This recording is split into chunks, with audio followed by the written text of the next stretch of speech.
జలజలా పారే నది ఒడ్డున ఉన్న ఒక చెట్టుపై ఒక పక్షి గూడు కట్టుకొని తన చిన్న చిన్న ముగ్గురు పిల్లలతో సంతోషంగా కాలం గడుపుతున్నాయి.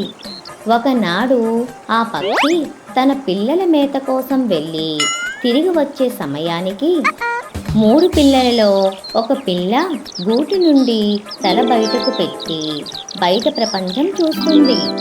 అంతలో తల్లి వచ్చి ఆ పిల్లను కోపపడి ఎప్పుడూ బయటకు చూడకూడదు, పొరపాటున కింద పడవచ్చు, లేక మన శత్రువులు హఠాత్తుగా వచ్చి ఎత్తుకెళ్ళవచ్చు.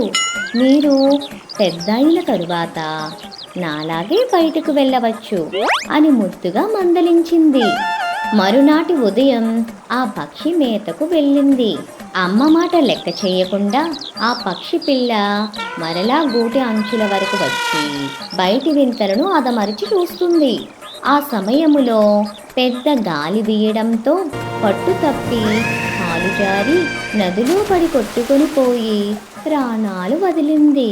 మా ఛానల్ కనుక మీకు నచ్చినట్లయితే లైక్ చేయండి, షేర్ చేయండి, కామెంట్ చేయండి. అలాగే సబ్స్క్రైబ్ కూడా చేసుకోండి.